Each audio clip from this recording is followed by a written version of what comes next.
Okay. Ituloy-tuloy na natin. So, yun. Basahin muna natin. The uniform plank or the uniform 50 kilogram plank is resting on the friction surfaces at A and B. The coefficients of static friction are shown in the figure. If 80 kilogram man starts walking from A towards B, determine the following. Una daw is determine the normal force at A, determine the normal force at B, at determine the x distance when the plank will start to slide. So, ibig sabihin, hinahanap natin yung normal force at A. Drawing ko na dito. Hinahanap natin yung normal force at A or tinatawag natin at NA. Hinahanap din natin yung normal force at B which is acting perpendicular. Okay. Parang kapal masyado. Which is acting perpendicular doon sa ating ating perpendicular. This is NB. Okay.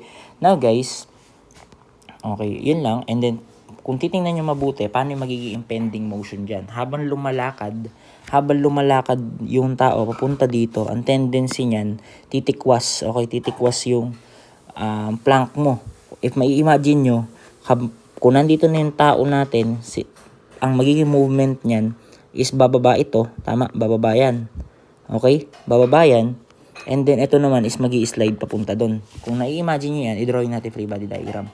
Kung ganun pala magiging impending motion natin, so meaning, ang frictional force natin dito, kung bababa ito, kung pag ganyan yung impending motion niya, opposite doon. So, this is equal. So, dito na pupunta ngayon yung ating, FB. Okay? Ngayon naman, para naman dito sa may kung pupunta dito yung ating motion, ang tendency niyan, ang mangyayari, yung normal force ay yung frictional force natin dito is mag-act opposite to the impending motion. So this is equal to F. Now guys, yung tao natin is nag-act dito. Okay, ito pa, para wala rin ko. Tapos siya ay 80 kilogram. I-times natin sa 9.81. O burahin natin muna to. Pinakita ko lang sa inyo instance pag nakalakad na yung tao. 9.81, okay? 80 kg times 9.81. This is simply equal to 784.8 Newton. I hope that's right. So 80. Wait lang. 80 times 9.81. This is 784.8 Newton. Now, ano ba yung next step na kailangan natin gawin? And by the way guys, we have plank pa dito. And ulitin ko, tingnan nyo. If uniform yung plank mo, nag-a-act yan sa centroid. So isipin nyo that is rectangular. So 50 Newton. Basically, this is 9 times 9.81. Dami ko sinabi. 9.50 times 9.81. This is 490.5 Newton. So, meron pa ba tayo? So, wala na. Siguro, iayos na lang natin yung angle na to. Okay? Ito, dito tayo na naman magkakaroon ng problema. So, titingnan nyo mabuti that this is 40 degrees. Tama? This is 40 degrees. If this is 90 degrees, therefore, ilan to ngayon? So, therefore, 180 minus 90 minus 40, matitira dyan is 50 degrees. Mas madali kasing gamitin yung angle na yun. Okay? Teka lang. Baka malito. So, this is 40. Okay, pinakita ko lang kung bakit naging ganun yung angle. So, I hope that's clear. Okay? So, ibig sabihin, kapag hinahanap pala sa atin yung normal force at A, madali lang ang kailangan natin gawin. Ano kailangan natin gawin? Mag-take lang tayo guys ng moment sa B. Okay? Kapag kunin natin number 15, okay? Ibig sabihin, mag-take tayo ng summation ng moment at, mag-take tayo ng summation ng moment at B is equal to 0. Let's say, clockwise positive. Okay? Para yun na yun. So, 0 is basically equal to NA multiplied by what? Multiplied by NA multiplied by 5. Okay? And then minus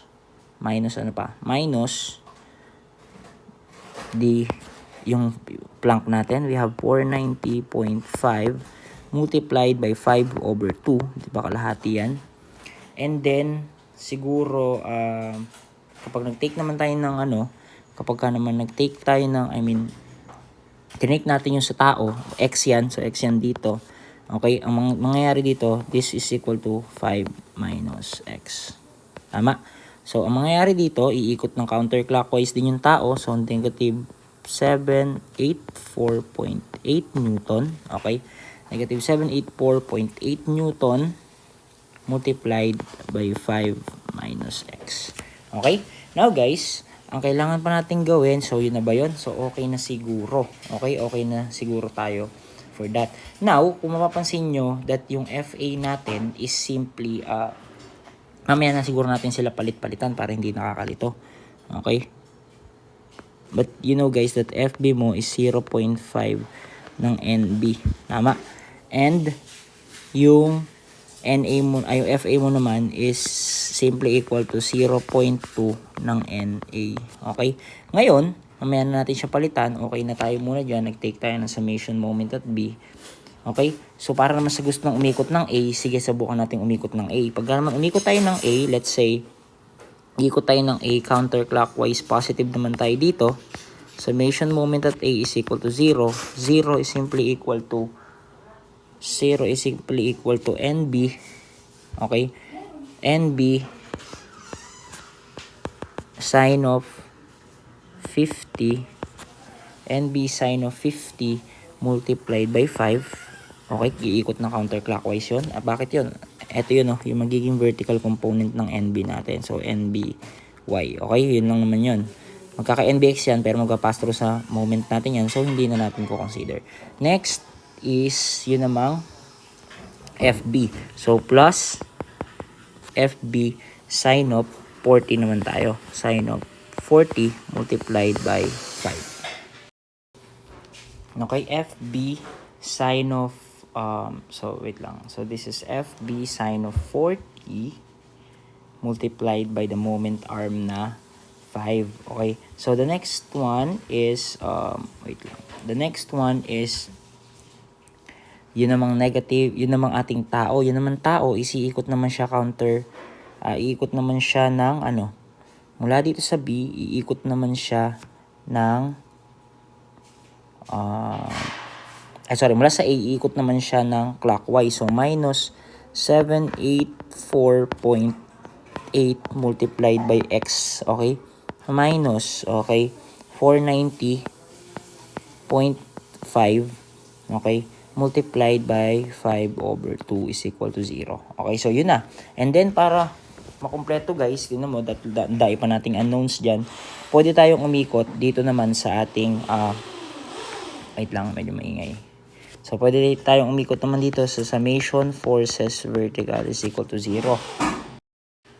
Okay, summation of forces vertical. So, ang mga involved natin for vertical is 0 is equal to NA. Tama, positive.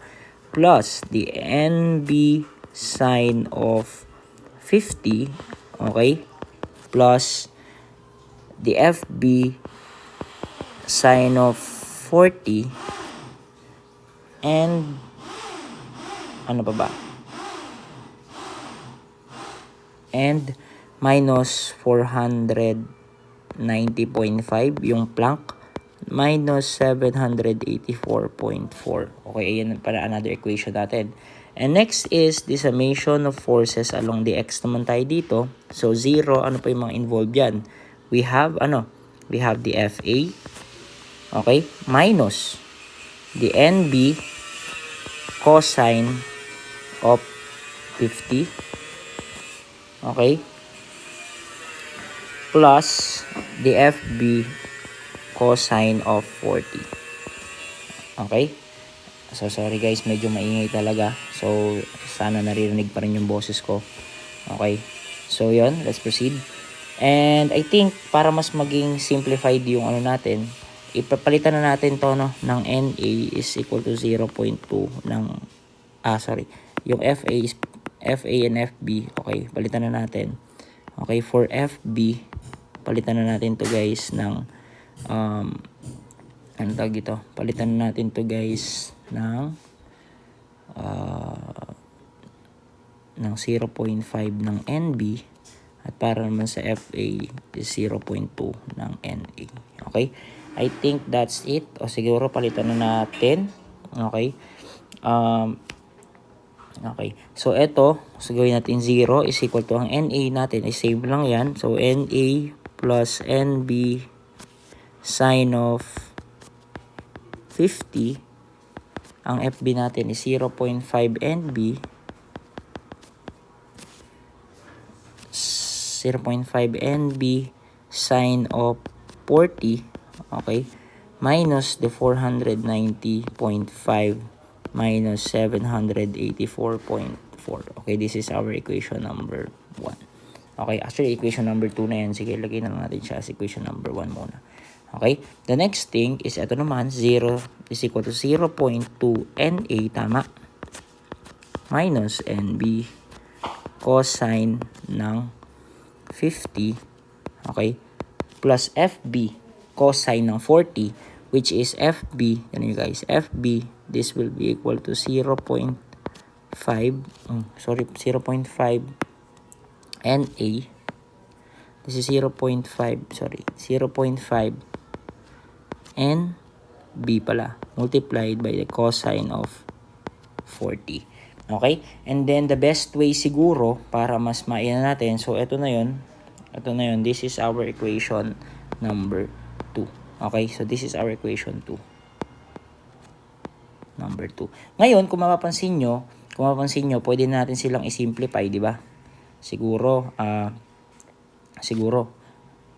wait lang, i-further simplify na rin natin pala sila para hindi na sobrang haba ng mga equations na kino-consider natin, okay? So, ito, if further isi-simplify na natin sila, okay?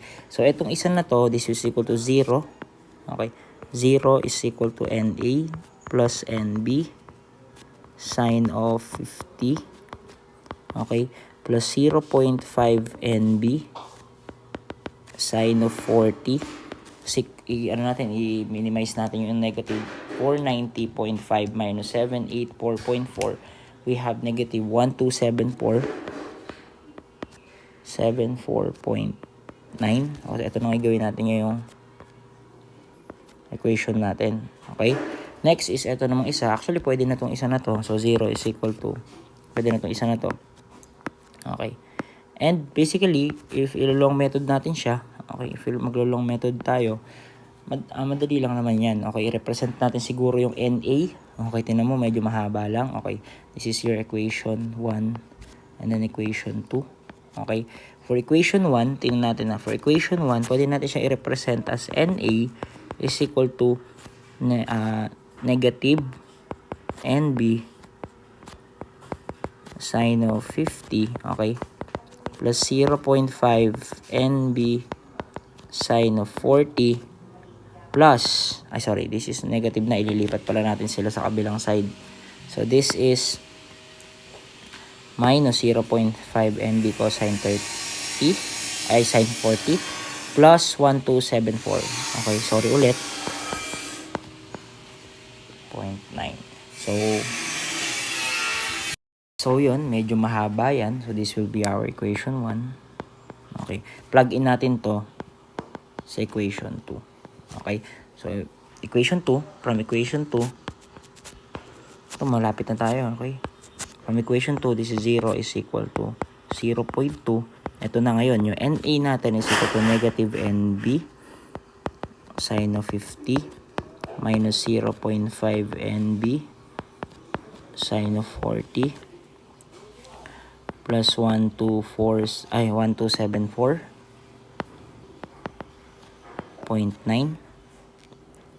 Okay? Ngayon, okay na tayo sa NA. So, minus NB. Okay, minus NB cosine of 50. Okay, plus 0.5 NB haba cosine of 40. Yun na. And makukuha natin dito guys yung NB, which is equal to 534. Okay, 534.43 Newton. So, yun na pala. Nakuha na natin yung NB dito. Okay, meron na tayong NB. Meron ba yun? 534.43. For NB, we have 534.43. At para naman sa NA, sorry guys, ang ingay talaga. Wala, hindi ko So, para naman guys sa NA, ipa-plug lang natin to dun sa may equation natin ng equation 1 kanina. Okay? Which is yung NA natin is equal to negative NB sine of 50. Okay? Minus 0.5 NB sine of 40 plus 1274.9. Okay?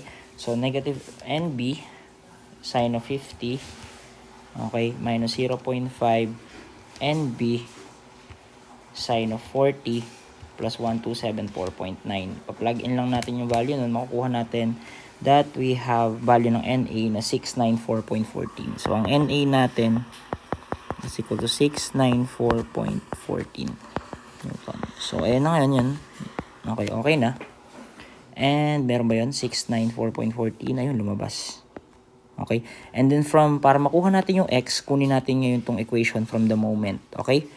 This is equation, nag-ano pala tayo. So, equation 0 na nga lang lagay natin dito. Or equation A. Okay, for equation A. From equation A, copy lang siguro natin yun. Yun yung moment natin kanina, guys. Copy ko lang to. Okay. Dali natin dito sa ano.